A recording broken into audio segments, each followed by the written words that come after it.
Hi everyone, this is Gel Arts and I am back with another video for you, and this time I wanted to do a kind of like a walkthrough on how to use Paint Tool SAI for beginners and basically all the things that I found helpful when I was first learning.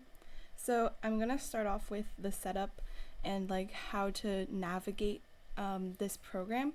So first you want to go File, New, and create a new canvas and just choose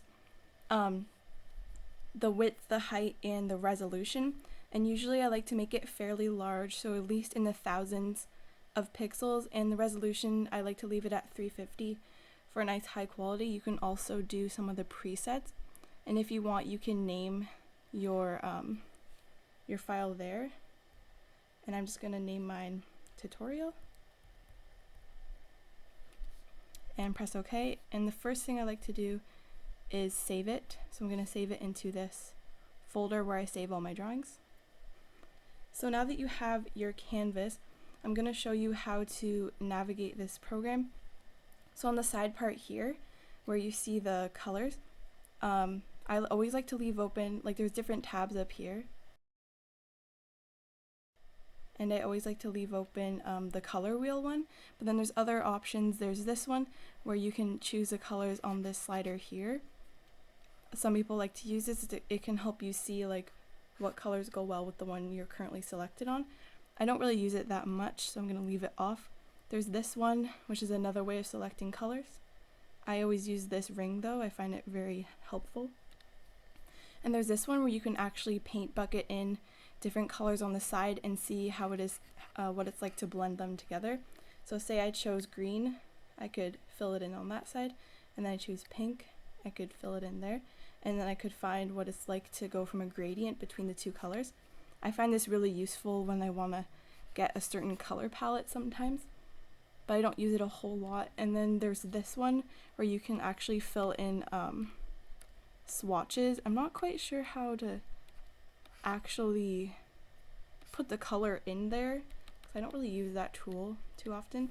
And this is a swatch one as well. You can erase on it like normal tools, and you can also swatch in some colors quickly like this. So I find that one useful sometimes, so I don't have to actually put the palette on my main canvas. I can put it over here to the side. And then on the other side, I think the way the program actually comes, if you go to Window, you can choose if you want your layers on the left or the right, or the color palette on the left or the right. So it'll say show layer panel to the right. If you uncheck that, it'll move back over.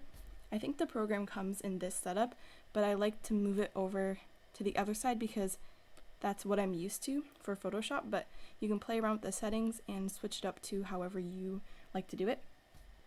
So now I'm going to show you how to use the layers. So my layer is over here to the right, and the new layer button is this white one here that says new layer, and you just press that to make a new layer. And this is that's just like the normal layer.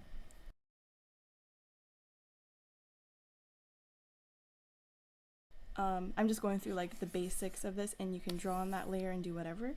And if you want, sorry, I just did that automatically. If you want to delete a layer, you press the trash can. You can also do layer folders. So say you have multiple layers like this, you do a folder, and you can drag them into the folder like this. Then all your layers are in this folder. You can tap on that to close the folder. And say you draw on something inside each of the different layers of the folder. You can make all of them hidden at once or visible. This little eye makes it visible or hidden. So that's just a good way of organizing. And to name your layers, you double click on them and the name comes up here. I have a really bad habit of not naming my layers, but I would highly recommend naming them because it makes organizing all your layers a lot more easy, because otherwise you have all these layers that are just named layer 1, layer 2, layer 3, and you don't really know what's in each of the layers. So next I'll just go through what the different brushes do. So the first brush over here you'll see is the pen brush, and the pen brush is basically a very like crisp line depending on what setting you're on. It's very crisp, And you can also change the maximum size in this slider down here, and it makes it 0% minimum size, so you can go very thin or very thick. I like to set it a little bit higher than 0 so I don't have thin tails, and it just helps to control it better. So the next one is the Airbrush, which is like a kind of soft, glowy kind of brush, and you can lower the density, which is below the minimum size, to lower, and that basically makes the brush lighter. So the Airbrush is useful for just doing soft highlights or shading or anything like that. The brush tool is one of my personal favorite tools because it just blends well. It's very soft, and I really love using it for coloring. You can, I actually have the blending, dilution, and persistence all at 0 for some reason, but each of them do different things, and if you experiment you can find out what settings work for you for whatever kind of coloring you want to do, but I'm going to get into the coloring later. There's a watercolor brush, which kind of blends two colors together, and it's kind of soft. So say I have a light color, a dark color, and a light color. The watercolor, you can kind of blend them together like this, but it's also kind of a brush, so you can draw on it and blend at the same time. The marker tool, I'm just going to put down a base color to show you how it works. The marker tool is kind of neat. You can kind of drag the color around depending on your settings. You can kind of pull the colors around like this, and if you set it a certain way, it can be really good for blending and shading. So see, I just made purple there just by coloring in between them. The marker tool is pretty cool, but I haven't used it that much. Then there's the eraser tool, which basically erases, and the selection pen, so it just basically selects things. So say I have this blue blob, I can select it with the pen, see how it turns kind of a light blue, and go to this transform tool up here, which is move, and I can drag it off like that.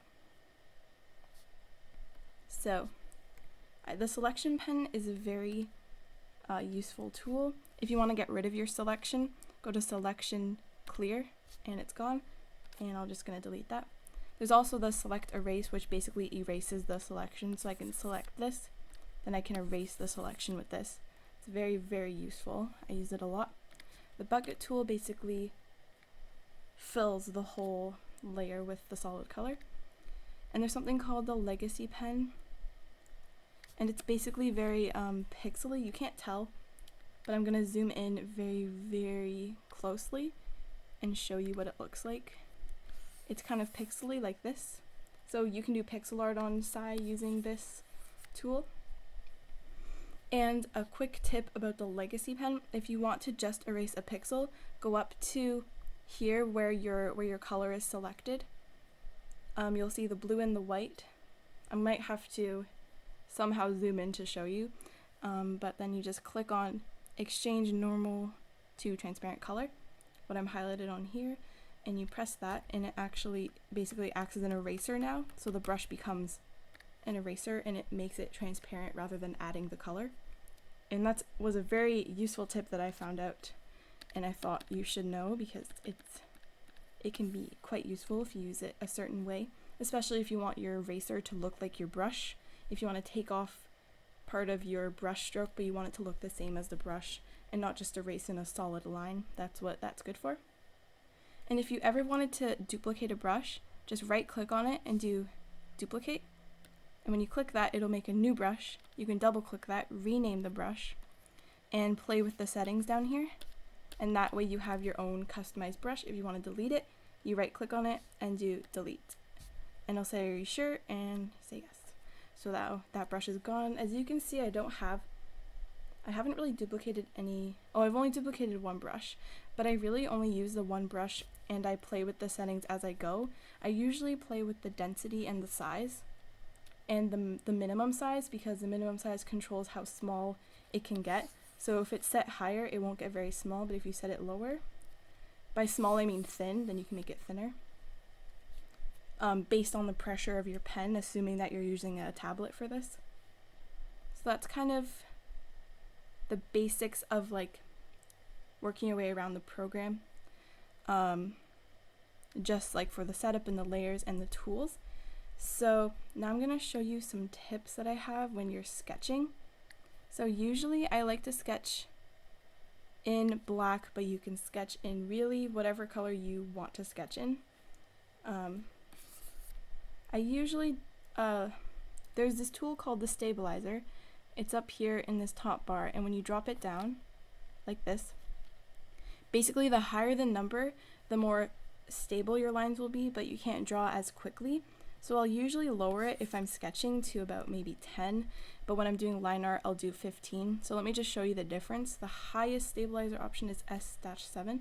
Basically the line takes a long time to come away from your cursor. I don't know if you can tell from just this recording, but with the 10 one, it's very fast. You can probably hear my pen on the screen drawing that line, and it shows up faster than the S7. So I usually use 10 when I'm sketching, and 15 or maybe more if I'm doing line art. I don't like it to be too laggy because then it's hard to draw quicker and I find the lines won't curve. You just kind of have to get a feel for what works for you. So when I sketch, I usually use the brush tool, and I'll just start off with, I tend to sketch kind of thick lines. So I'll start off with, like, let's say we're just doing a simple face. I'll start off with just the face shape. I'll do the guidelines. This isn't a tutorial for like how to draw, it's just your brush settings. So I like it to be kind of transparent, so I'll go to the density down here, this bar that I'm dragging back and forth, and I'll lower it a little bit so it's kind of lighter. And I'll keep going with that. Drop in the tops of the eyes. And go down like this.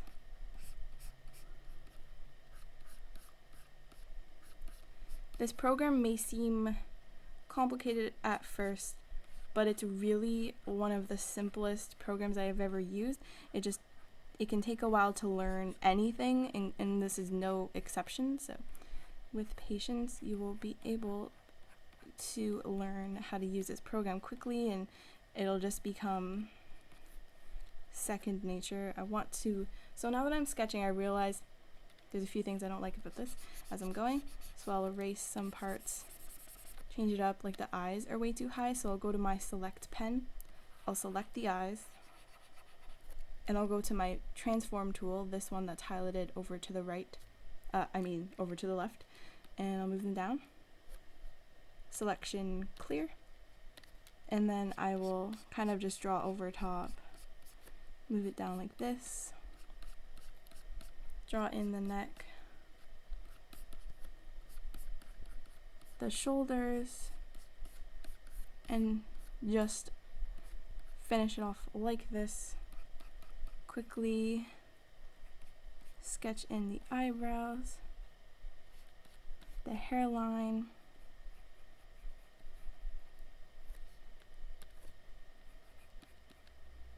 and the mouth.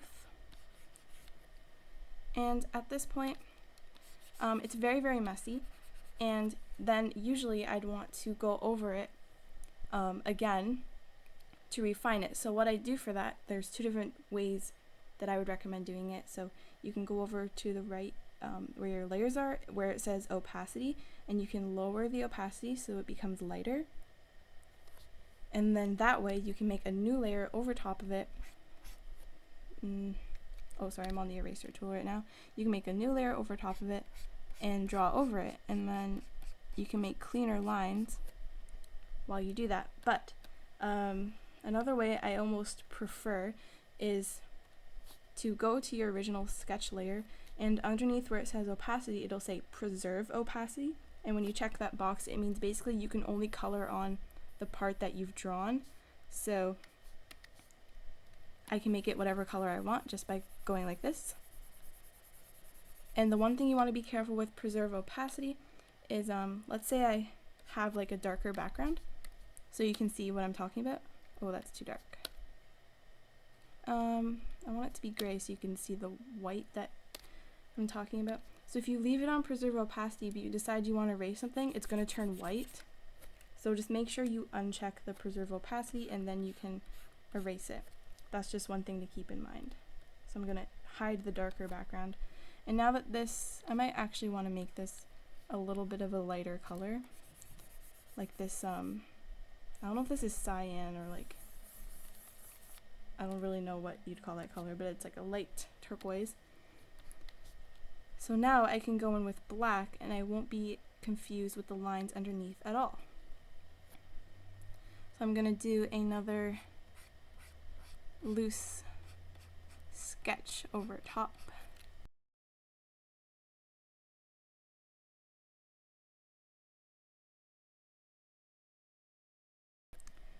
I hope you found some of this sketching part helpful. I'm going to continue on in this tutorial in other videos, so you can click on to go to the next one where I do actual line art, and then after that I will actually color it. And along the way I'm going to show you different tips and tricks that I have when it comes to using Paint Tool SAI. If that's how you say it. I've never actually had that verified if that's actually how you say Paint Tool SAI. Oh, one more tip before I leave. I meant to cover it in this video. So a really good thing to do when you're sketching is to actually flip the canvas like this, so you can see all the minor or major flaws in it and fix them. So there's some things that might bother me if I flip it one way, and that basically shows you your mistakes in the drawing and you can help fix them. So to do that, you just go up to this top bar here with all these settings. It's just in front of where it says stabilizer, and you click on the two arrows here, it turning blue as you click it, and it flips the drawing back and forth. You can also rotate it like this, rotate it back, and if you want it to go back to its original state, you press the square there, and that squares it. And you can zoom in from here too, and press the square to return it to the center. Also, there's a zoom tool over here, and the eyedropper tool is actually a right click on your tablet pen, or you can choose the eyedropper up here and eyedrop the color that you want, but I never use the eyedropper tool. I always just right click on my pen. It's like the first click button. I'm using a Wacom, so that's how their pens are made. I'm assuming for all of them that's how they're made. Oh, and there's a few other brushes that I didn't cover, but I'll probably cover them in the coloring part because they're mostly used when you're coloring rather than sketching. And one final tool that I find very useful is, say you don't like how her shoulder is kind of high here, or rather that her other shoulder is kind of too small. So I'll just select it with the select pen. I'll erase it where it's selected on a part that I didn't want it to. See, I'm only drawing in the sketch layer rather than the blue one underneath. So that's why I can just select the one there. You go to the move tool, you go to the selection tool up here, which is like a dotted square. And you have transform, scale, free deform, and rotate. So I really like the tool free deform, because you can pull on the corners and stretch things out, and pull on the sides and shift them and stuff. You can basically move it however you want to move it. So I'm going to move it until her shoulder looks even on the other side. That kind of looks right. Press OK. You can also flip things like this, vertically and horizontally, and rotate them. It's very useful and I use it a lot. And now her shoulder looks a little bit more normal compared to the, I'm coloring in the blue, I meant to color in black. Looks a little more normal compared to the other side. And if you want to resize things, just click on that dotted square again, click transform, hold down shift to hold the aspect ratio, and you can resize it. But if you make it bigger, you will lose your resolution. It'll become more pixelated. But if it's just a sketch and you're planning on doing line art over top of it, then you don't really need to worry about the whole resizing. But I'm just going to press cancel because I want to leave it there. So here's the sketch, and in my next video I will show you how to line art it. So thank you for watching, and please stay tuned for the next one.